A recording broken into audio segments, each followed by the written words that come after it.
Está no ar, no divã do Gicovati. Eu sempre gosto de começar com algum tipo de reflexão. E um dos temas que tem sido objeto de muitos e-mails e de muitas perguntas aqui tem a ver com a questão da fidelidade e infidelidade, especialmente nas situações que envolvem a internet. O sexo virtual, que se torna cada vez mais frequente e é uma situação, vamos dizer assim, nova, original.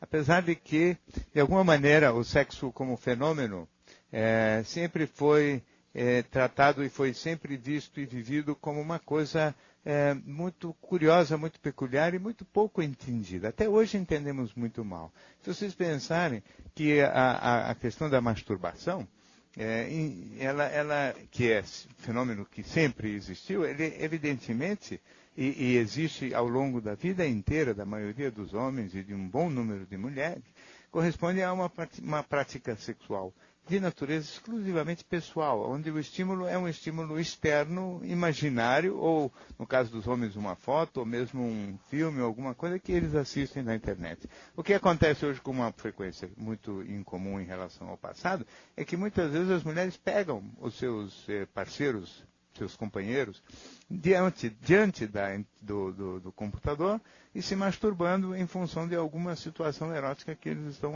participando, acompanhando, ou simplesmente assistindo na internet. E elas não sabem exatamente como se posicionar diante desta possibilidade ou diante deste fato, porque a rigor é uma situação nova, fica uma dúvida se isto é infidelidade, não é infidelidade. Evidentemente que quando existe o elemento sentimental envolvido,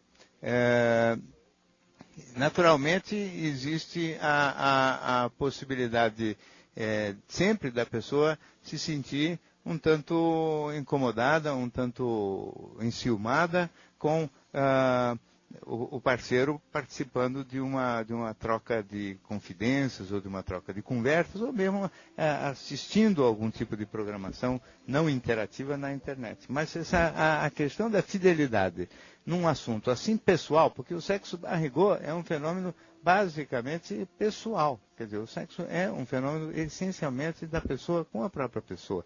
Então, fica difícil da gente fazer um julgamento moral, falar em fidelidade ou infidelidade, para um fenômeno que é essencialmente pessoal. Por mais que seja incômodo para o parceiro perceber que o outro tem fantasias eróticas que não o incluem, tem fantasias eróticas envolvendo outras circunstâncias, nem outras pessoas, né, outro contexto, na realidade não deveria permitir uma avaliação por enquanto em termos de juízo de valores, porque a questão da moral sempre implica na possibilidade de ter uma interação, alguma coisa que o indivíduo faz que prejudica, lesa a outra pessoa. No caso do sexo é um fenômeno pessoal, pode incomodar por ciúme, como incomoda de repente a mulher que o marido vá todos os domingos ao campo de futebol, ou vá para o boteco conversar com os amigos. É incômodo por desatenção a ela, mas não obrigatoriamente uma alta deslealdade. Na verdade, todos nós, homens e mulheres, temos fantasias eróticas que transbordam os limites da nossa vida sentimental. E essas fantasias são uma coisa, a prática é outra coisa, não é? A internet fica num ponto intermediário entre fantasia e prática, difícil de ser avaliada ou de ser catalogada, mas parece, pelo menos do meu ponto de vista, mais do mundo da fantasia do que da prática. Porém, isso é uma avaliação preliminar, talvez daqui a alguns anos a gente possa entender melhor esse fenômeno que é muito novo ainda. Muito bem. Temos agora já a primeira ouvinte por telefone. Seu nome, por favor. Boa noite, doutor Gicovati. Meu nome é Fátima, pois tenho não. 42 anos e moro em Itupeva, perto de Jundiaí, em São Paulo. Pois não. É o seguinte, eu perdi minha mãe faz quase 3 meses, né? Ela faleceu em decorrência de complicações que ela teve num pós-operatório de extração de um tumor, né? E Mas ela tinha? Ela tinha câncer de colo de útero. E ela quantos anos tinha? Ela tinha 67. 77. Isso. E quando abriram, o tumor era muito maior do que eles conseguiam ver pelos exames, né? E ela teve uma série de complicações gravíssimas, ficou uma semana no hospital e faleceu. E eu sempre tive um relacionamento, assim, muito positivo com ela, a gente era próxima, nada assim, não era uma dependência uma da outra, nós éramos realmente próximas, amigas, né? Tanto quando ela foi para o hospital, eu fiquei com ela o tempo todo, né, no hospital, durante a internação. Depois ela ficou na UTI, ela ficou inconsciente o tempo todo. Mas eu fui várias vezes à UTI, conversei com ela, beijei, agradei. Assim que ela faleceu, o médico falou, olha, não é prática a gente deixar entrar, mas vou deixar a senhora entrar. Eu entrei, me despedi dela. Enfim, eu que escolhi a roupa que ela vestiu quando ela faleceu, eu participei de todo o processo. E eu estou, assim, completamente conformada. Eu não tive nenhum momento de, assim, de desequilíbrio, de desespero, ou de revolta, né? E tem muita gente na minha família que diz que está revoltada. Ai, estou revoltada porque sua mãe morreu. Ela era uma pessoa muito querida, né? E eu estou preocupada, assim, se o meu comportamento é um comportamento normal, né? Ou seja, alguém que perdeu uma pessoa tão próxima, eu sinto assim, ela foi tão boa para mim, eu tive tudo de bom que eu podia ter da minha mãe. Né? Mas você foi boa filha também, né? Pelo que eu entendo. Eu procurei. Então, Eu procurei quer dizer, na verdade, a contabilidade se fechou ao longo dos anos da vida dela, né? Certo. E, portanto, com a morte dela, era um momento em que, inevitavelmente, haveria a separação, né? Certo. E portanto, não havia como se revoltar contra isso, né? Quer dizer, se revoltar contra esse tipo de situação, me parece, isto sim, uma falta absoluta de bom senso, né? Porque nós não somos senhores da vida ou da morte, a morte vai chegar para todos nós. Exatamente. Né? E a gente tem que aceitar isso com docilidade, sim. Eu não vejo nenhuma anormalidade, nem falta de sensibilidade em você. Você fez tudinho que tinha que ter feito, foi uma filha legal, participou ativamente dos últimos momentos dela, deu o conforto necessário, o possível para a situação que ela estava vivendo, né? E depois a gente tem que parar de sofrer e mudar, vamos dizer assim, a cabeça da gente ir aceitando com docilidade todos os fatos o mais rápido possível. Na minha... Diga. Em um momento foi não foi uma transição, não foi traumático. Se eu disser que foi, eu estaria mentindo. Porque não foi. Foi uma coisa... Não, mas não é para ser traumático mesmo. Você tem 42 anos, ela tinha 77, né? Morreu numa idade em que é normal que as pessoas morram. Traumático é quando se perde um filho, não é? Nem me fale. Eu não tenho filhos, mas eu não estou nem capaz de calcular uma coisa dessa. Essa é uma inversão da ordem natural, mas é uma mãe idosa, doente, não é? Morrer me parece uma coisa absolutamente da natureza. E bom senso é o seu de aceitar isso com docilidade, porque a gente não pode brigar contra os fatos da natureza. Muito obrigado pela sua participação. E agora ainda temos aqui um ouvinte de Campinas que tem 15 anos e prefere não revelar o nome. Ele nos escreveu o seguinte: doutor, como faço para superar a separação dos meus pais? Meu pai é uma pessoa de péssima índole e por isso minha mãe se separou dele. Sinto-me muito triste com esta situação. Outro problema é o de relacionamento. Todos os meus amigos da escola têm namorada ou ficam, menos eu. Não consigo entender porque as garotas sempre me dizem não. Então, aqui são dois assuntos completamente diferentes, né? De todo modo, você tem só, começando pelo segundo, não é? Você tem só 15 anos, talvez não tenha pego ainda a manha de como é que se acerta na boa conversa, no jeito certo de abordagem das meninas, não é? Na verdade, nessa idade, os seus amigos de escola, não sei se todos têm namorada, porque namorada é uma coisa mais séria, que começa a acontecer mesmo pelos 16, 17 anos de idade. Eu penso que ficar é a prática normal dos meninos e meninas desta idade, não é? Intimidade física com colegas, amigos, colegas de classe, e sem muita continuidade depois, sem muito grande envolvimento, não é? Você não deveria ficar tão aflito com o fato das meninas te dizerem não, porque daqui a pouquinho isso aqui muda, não é? A não ser que você seja muito inconveniente, muito sem habilidade para perceber também quais são as meninas mais que estão dando sinais de mais interesse por você ou não. Agora, quanto ao primeiro aspecto, esse de como superar a separação dos pais, você tem que compreender, e cada vez mais vai compreender isso com o passar do tempo, que naturalmente, quando a sua mãe tem esse infortúnio, não é bem nem um infortúnio, mas acontece dela ter casado, sei lá quantos anos de idade ela tinha, com uma pessoa que tem essa péssima índole que você está falando, que provavelmente deve ser uma pessoa então estourada, agressiva, inconveniente, violenta, prepotente. É evidente que em algum momento ela tem que se separar. Eu não vejo por que você ficar tão triste com a situação. Pode ser triste no sentido que não é muito da sua conveniência, porque a separação nunca é da conveniência dos filhos. Mas é uma solução, porque se o seu pai tem essa índole assim difícil, provavelmente a vida dentro de casa não era essa maravilha. Então talvez seja até interessante a separação, criando um clima um pouquinho mais pacato para o ambiente onde você vai ter que viver o dia a dia. Talvez isso até ajude você a ficar mais tranquilo e criar condições mais favoráveis para melhorar a sua vida social e até mesmo a sua vida com as meninas. Temos mais um ouvinte na linha. Seu nome, por favor? Maria Isabel. Pois não. Qual é o problema, Maria Isabel? De onde Oi, você fala? doutor Flávio.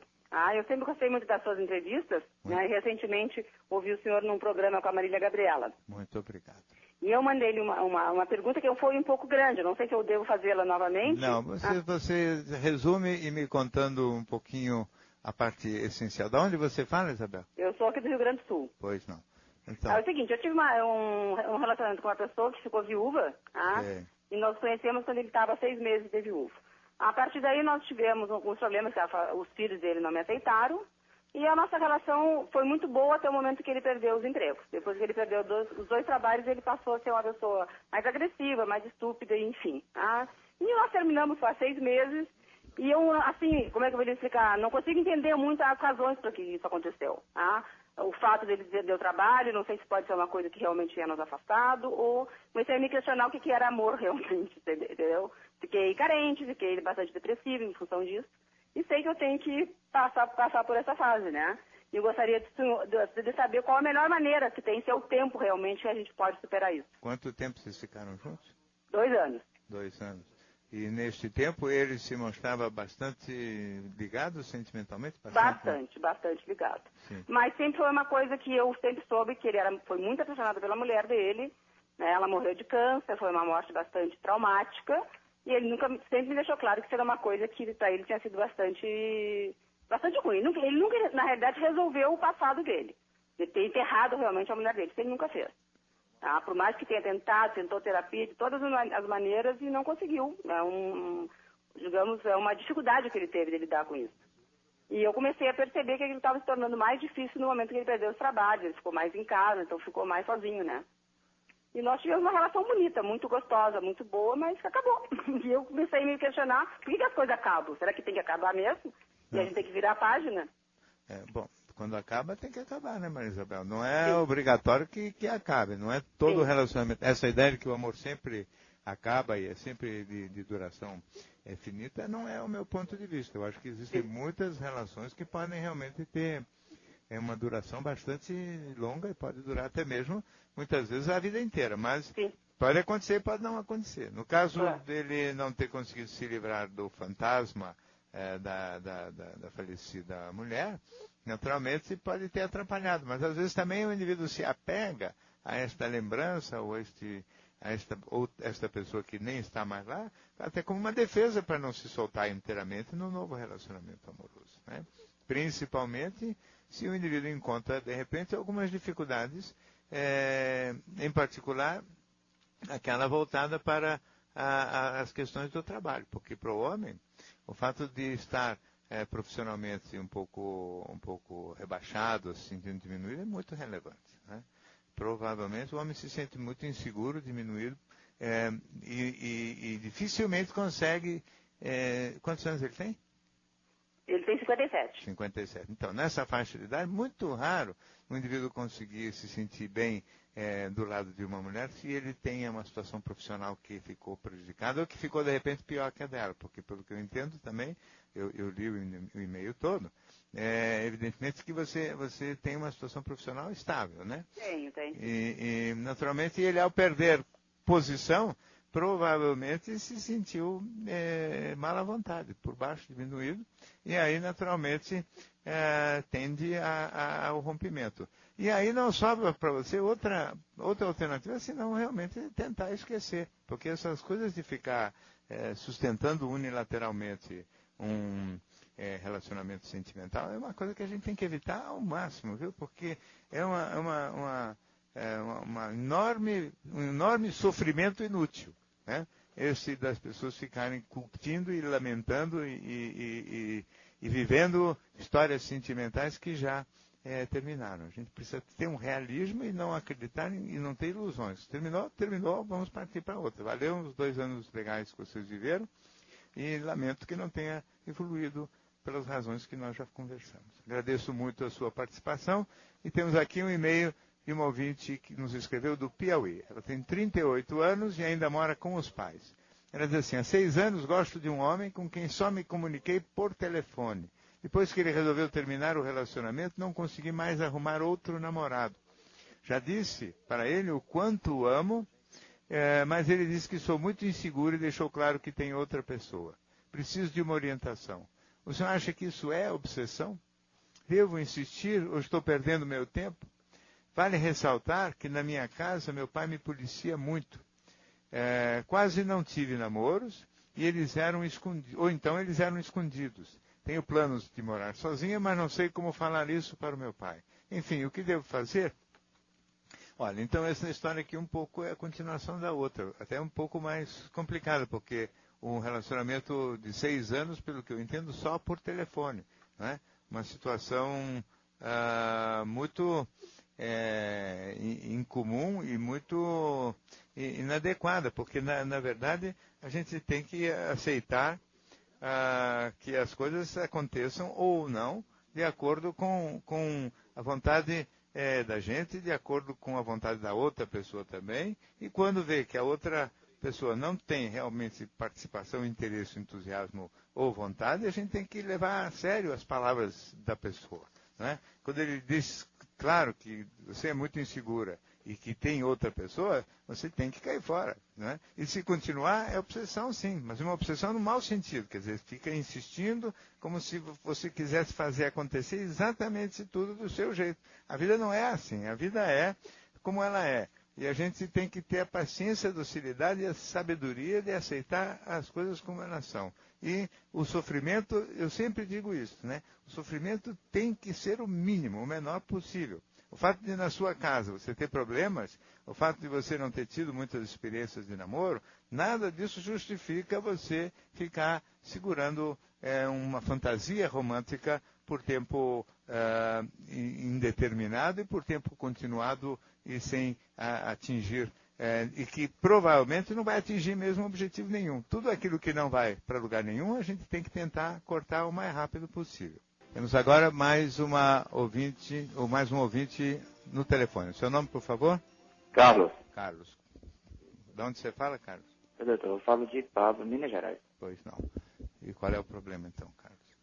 Doutor, eu tenho um problema, é o seguinte, eu hoje, há muito tempo, de uns tempos para cá, para me fazer sexo com a minha esposa, muitas das vezes eu tenho que estar pensando em outra pessoa. E eu não sei se isso é normal, eu gostaria de saber se isso é normal. Há muito tempo para cá já me aconteceu isso. Quanto tempo para cá, Carlos? De uns 5 anos para cá, mais ou menos. Você está casado há quanto tempo? 22 anos. 22 anos? Isso. E como é que é a vida, não a parte sexual, mas o resto do casamento? É muito bom, relacionamento muito bom. Tem um relacionamento muito bem com ela. Tá?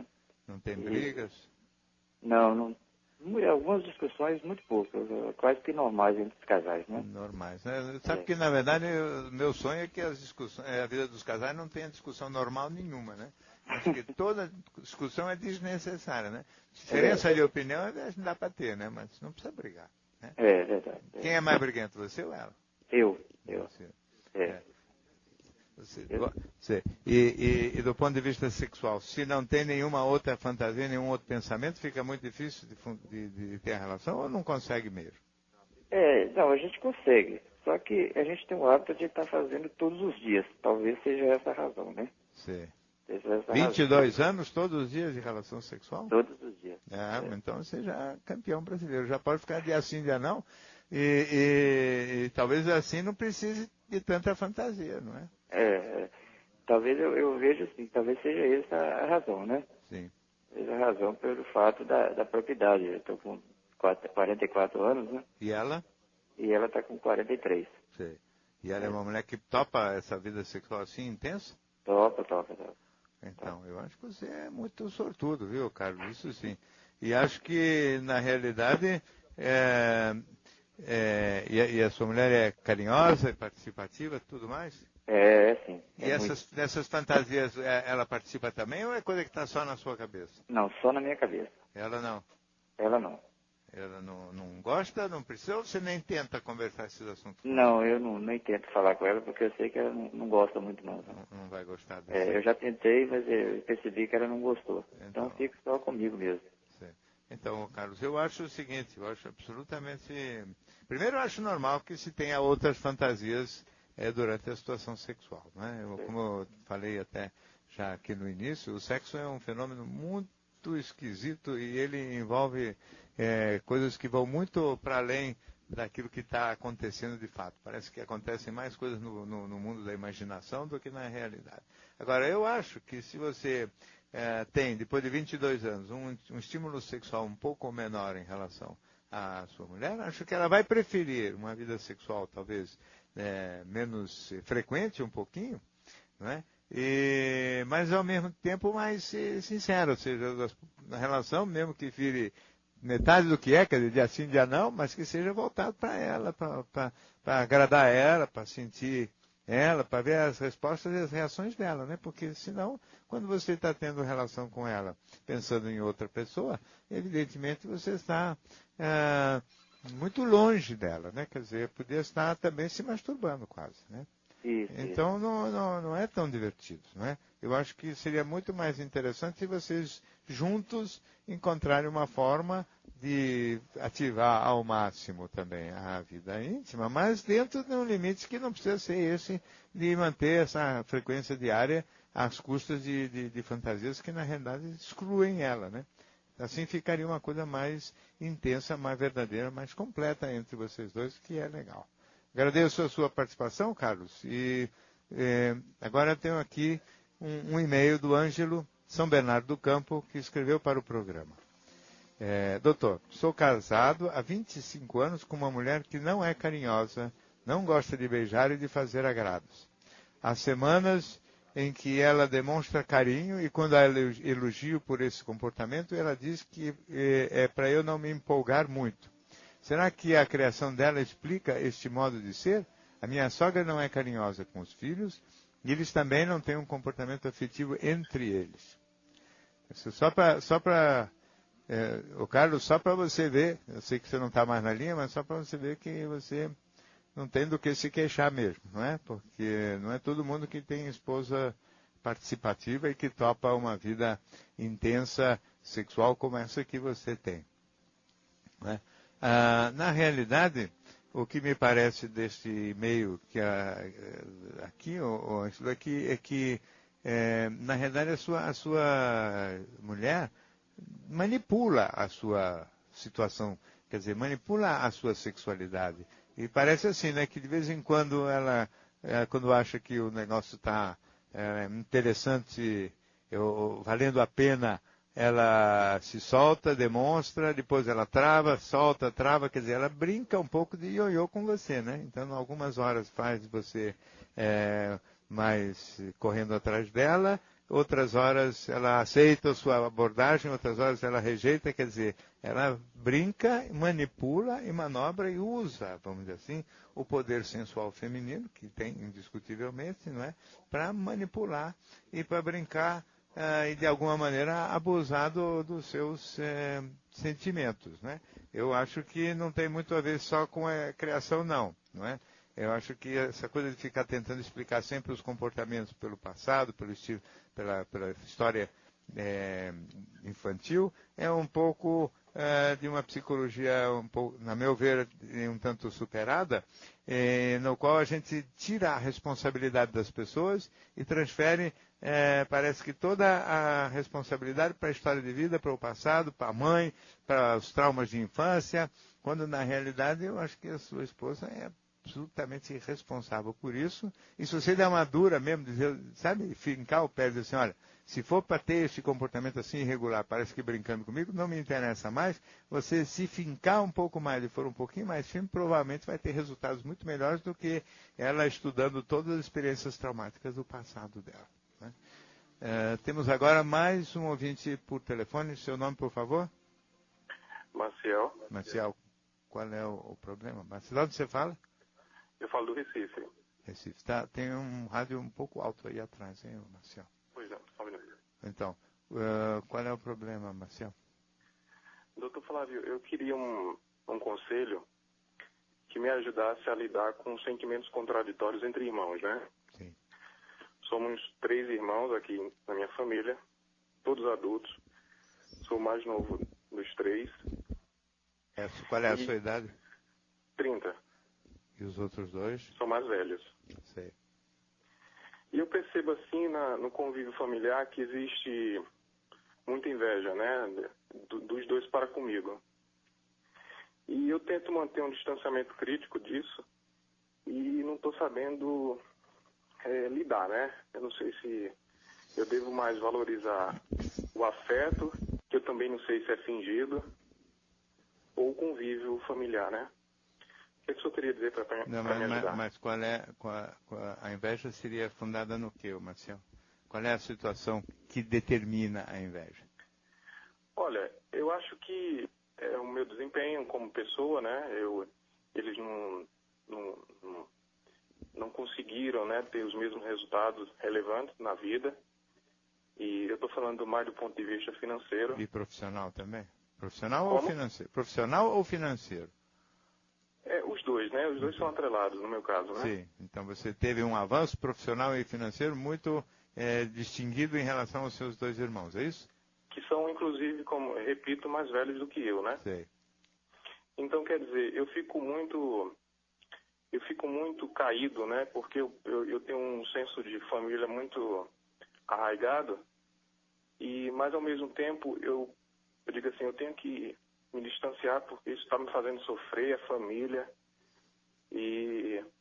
Mas qual é a manifestação invejosa deles? Se dá, por exemplo, de que maneira?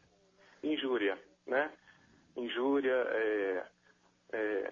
calúnia. Então, quer dizer, depois eu fico sabendo, né, que houve esses comentários desabonadores, que não são por trás e não são verdadeiros. Quer dizer... Seus pais são vivos, ou Marcelo? Não, meu pai já foi embora, né? Sim. Só minha mãe que está viva. Sim. E ela como é que vê tudo isso? Bom, a mamãe ficou viúva e encontrou um parceiro, né? Ela vive a vida dela. Sim. Eu desabafo muito com ela, mas de mamãe eu não consigo um julgamento, um bom julgamento, né? Mamãe, para mim, ela não, com relação aos filhos, ela não é uma boa julgadora, né? Ela deixa falar o mais alto coração, né? Então ela defende os... Como? Você é casado ou solteiro, Marcelo? Sou solteira. Sim. Tem namorada? Tenho sim. Pois não. Quer dizer o quê? Não, pode perguntar, doutor. Não, o que eu ia perguntar é assim, se essa maneira de ver as coisas que vocês têm, de perceber essa hostilidade invejosa, esses falatórios aí por trás, pelas costas dos seus irmãos, quem confirma isso para você? Eu queria saber só se tem mais pessoas que percebem isso e falam para você que existe mesmo essa... Quem confirma são os fatos concretos, né, e a minha reflexão crítica sobre o caso. Sim. Eu abro muito com a minha namorada, né, a situação que existe. Ela também não? E ela também percebe. Ela é testemunha viva, né? E na presença sua, eles também são assim de fazer brincadeira, gozação, rebaixando ou tentando diminuir a importância das coisas que você... Mas aí que tá, doutor, não é gozação e não é tão sutil assim, né? É bem complicado mesmo por trás, né? Pelas costas, realmente, assim, a inveja se demonstra, né? Aí é aquela passagem bíblica, né? A história de Caim e Abel, então, a história contemporânea. Mas você sabe que a rivalidade entre irmãos é uma coisa que existe mesmo, né? Existe em todas as culturas, não é só na nossa, existe em todas as tribos primitivas estudadas, é quase universal das civilizações. Onde existem irmãos, existe essa rivalidade. E principalmente é uma rivalidade maior ainda contra aquele que é o mais bem-sucedido, quer dizer, que é objeto não só das tensões da inveja normal, ou da ciumeira normal entre os filhos, como ainda por cima, sendo mais bem-sucedido, é objeto da inveja mesmo, né? E quanto mais você tentar ser legal, quanto mais você tentar ajudar, quanto mais você tentar ser agradável, etc., mais coisa você vai levar. Não adianta nada tentar ser bonzinho, porque isso vai ser decodificado pelos invejosos como um sinal de fraqueza sua, de uma vontade de se entender ou de agradar ou de se acertar com eles. O mais sábio mesmo, Marcelo, é você se afastar. Você manter 2 passos de distância. Eu lamento que a família se prejudique um pouco em termos de harmonia, mas na realidade essa harmonia familiar que você está pensando aí, ela já foi para o saco faz tempo. Você está com ela só na sua cabeça, né? A sua mãe foi cuidar da vida dela, né? No que ela fez muito bem. O seu pai faleceu. Seus irmãos são todos crescidos, têm uma relação complicada, tensa e invejosa com você. Você tem que cuidar da sua vida e deixar isto de lado e realmente ir para frente, aproveitando as condições privilegiadas que a vida tem favorecido a você. Quer dizer, você tem que se beneficiar sem ficar achando que tem que pagar o pedágio de ficar aguentando esse tipo de tensão. Muito obrigado pela sua participação. Temos mais um ouvinte ao vivo. O seu nome, por favor? Lilian. Pois não? Eu estou com um problema. Eu faço o MBA para gerência e eu tenho problema, assim, para reter o que eu estou lendo, né? Perca de memória recente, assim, não consigo lembrar das coisas que são faladas para mim. Sei, mas isso aqui só das coisas que tem a ver com o estudo ou está com problema de memória em geral, Lilian? Em geral. Sei. Você tem quantos anos? 33. Sempre teve esse problema, essa dificuldade? Não, mais recentemente. Sei. Aconteceu alguma coisa em particular que tenha deixado você assim mais desatenta? Porque às vezes a perturbação da memória é por diminuição da atenção, né? Diminuição da atenção? A atenção, você fica mais dispersa, mais distraída, mais ansiosa. E nesses casos, então, pode ter um pouco mais de prejuízo para a memória, né? Então, mas assim, alguns assuntos que são mais importantes é mais fácil de esquecer do que as coisas que têm menos importância. Não entendi.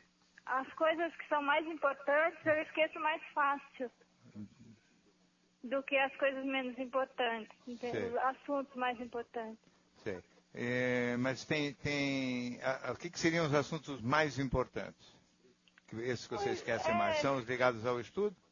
Esse também eu estudo. Coisa que eu preciso lembrar mais, eu esqueço mais fácil do que coisas que eu não tem tanta importância para mim, quanto ao trabalho, estudo, essas coisas. Sim.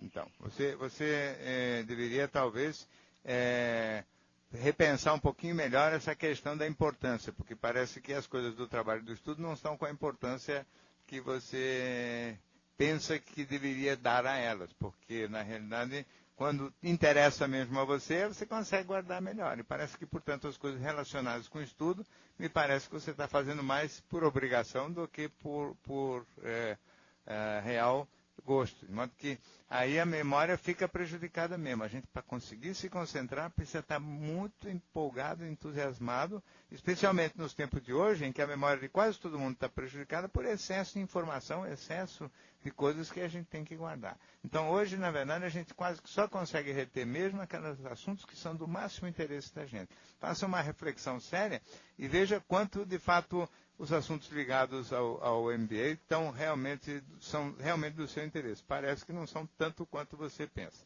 Obrigado pela sua participação. Temos mais um ouvinte por telefone. Boa noite. Boa noite. Seu nome? Ricardo. Ricardo, pois não. Doutor, eu estava explicando para a produção o seguinte, eu tenho uma ex-esposa, nós temos um relacionamento há 8 anos já, vamos e voltamos nesse relacionamento, e ela tinha atitudes assim bem estranhas que depois foram identificadas pelos psiquiatras dela como bipolar. Ela era uma pessoa bipolar. Eu, na verdade, não conhecia essa doença e acabei pesquisando sobre ela, lendo livros, literatura, internet, enfim. Comecei a descobrir que muito daquelas coisas exageradas ou não que ela fazia, como o excesso de limpeza, como ficar deprimida 4, 5 dias sem tomar banho na cama, enfim, todas essas coisas eram da bipolaridade. Sim. E nessa última separação ficamos mais 3 meses, ficamos 3 meses juntos, aí ela resolve sair, chora muito, não consegue explicar por que ela não consegue ficar no relacionamento, eu acho que o baixo estima dela está sempre muito baixo. De repente ela começa a estar eufórica e quer resolver todos os problemas do mundo, acha que ela vai descobrir as coisas do mundo de repente. Sim. E eu, finalmente, aí vem minha pergunta, eu escrevi uma carta longa para ela, onde eu fiz algumas comparações de algumas atitudes que ela tinha, inclusive ela via espíritos, ela via vultos, Sim. E conversando com pessoas que têm parentes bipolar e fazendo essa pesquisa toda, eu descobri que muitas dessas coisas eram da bipolaridade. Eu fiz então uma carta longa para ela, onde eu expliquei isso, sobre a minha consulta, sobre a minha pesquisa, e dizendo para ela que ela devia se cuidar, porque isso podia levar a uma gravidade muito grande, inclusive a tentativas de suicídio. Sim. E que ela deveria se cuidar, porque isso, além de ter cura, ela poderia melhorar muito. E ela não entendeu isso como uma boa iniciativa minha, vamos dizer assim. Ficou muito brava com essa minha atitude de expor, vamos dizer assim, a ela todos esses detalhes. Pergunta que eu faço, senhor, eu fiz bem em fazer isso? Acho que, na realidade, o comportamento dela também não é incomum nas pessoas que têm esse tipo de problema. De maneira que nem sempre ela responde positivamente àquilo que possa ter sido uma boa disposição sua. O que eu acho é que ela precisa realmente de tratamento psiquiátrico, né? Porque definitivamente a bipolaridade se resolve, antes de tudo, com medicação, ou seja, mais do que mesmo com o auxílio da boa vontade do marido ou de quem quer que seja. O mais importante mesmo é o tratamento psiquiátrico, porque nem sempre, dependendo do estado de alma da pessoa, ela vai responder positivamente às suas atitudes e às suas manifestações, mesmo que tenham a melhor das intenções, né? Então, vamos torcer para que ela consiga encontrar um caminho de se dar bem mesmo e com um bom psiquiatra que a medique e que a oriente também. Agradeço muito a sua participação e temos aqui mais 2 e-mails que na realidade tratam mais ou menos do mesmo assunto, que eu gostaria de falar um minutinho. Um deles é do Leandro e diz assim: como o senhor avalia pessoas que desejam realizar troca de casais? E o e-mail seguinte é o da Melissa. Ela diz assim: sou casada há 20 anos, tenho 3 filhos e sempre fui apaixonada pelo meu marido. Há uns 15 anos ele começou a dizer que queria me ver transando com outros homens. Me senti humilhada e com vergonha. Resolvi aceitar as brincadeiras e falava tudo que ele queria ouvir para ele ficar imaginando. Ele é Nisei e há 14 anos viaja regularmente para o Japão a trabalho. Mesmo de lá, ele liga perguntando se eu ainda não o traí, dizendo que eu não sou de nada. Em janeiro de 2006, ele fez a viagem de volta para o Japão. Em abril, acabei fazendo o que ele mais queria com um amigo meu.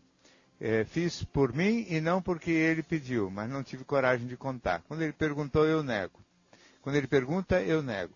Todo aquele sentimento de carinho foi diminuindo de uns 7 anos para cá. Estou angustiado porque continuo me relacionando com esse amigo. Meu marido diz que me ama muito e ele não tem coragem, e que ele não tem coragem de me trair. Mas como pode querer me ver com outro me amando? Eu não consigo entender.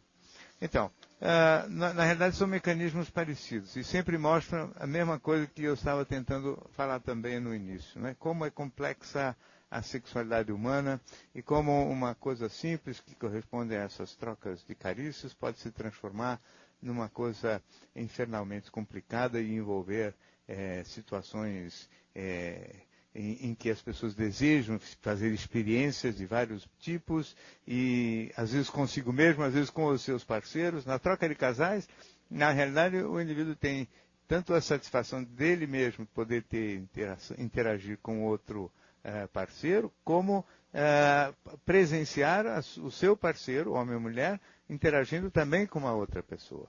No caso dessa história da Melissa, o marido, na realidade, me parece que tem uma característica que eu também já vi algumas vezes, que é muito curiosa, que é uma espécie de desejo de ter uma mulher que não é tão confiável do ponto de vista sexual, que apronte saindo com outros homens e com isto aumentando e renovando o desejo dele. Ou seja, é como se você, Melissa, saindo com outros homens, você se transformasse numa outra mulher. Cada vez que sai com outro parceiro, você não é mais aquela Melissa que ele conheceu. Você se transforma numa outra e ele, na verdade, não precisa te trair com outra pessoa, ele apenas renova você através dessas relações suas com outras pessoas. É uma situação complexa, mas acontece algumas vezes. Quer dizer, ele te ama, o desejo tende a diminuir na medida em que os anos vão passando, mas na medida em que você provoca essas inseguranças, incertezas, e deixa ele com medo, inclusive, de que você pode escapulir e se interessando de fato por outra pessoa, ele tem o desejo renovado, o desejo sexual renovado por você. É complicado, mas é assim que acontece. E esses são alguns dos mistérios da sexualidade que, aos poucos, ao longo dos próximos programas, eu gostaria de ir tentando decodificar. No Divã do Gicovati tem a produção de Alessandra Dias, Petra Chaves, Fernando Galo e Diego Matoso. Os trabalhos técnicos de hoje foram de Williams Fernandes, a direção nacional de jornalismo é de Marisa Tavares. Boa noite.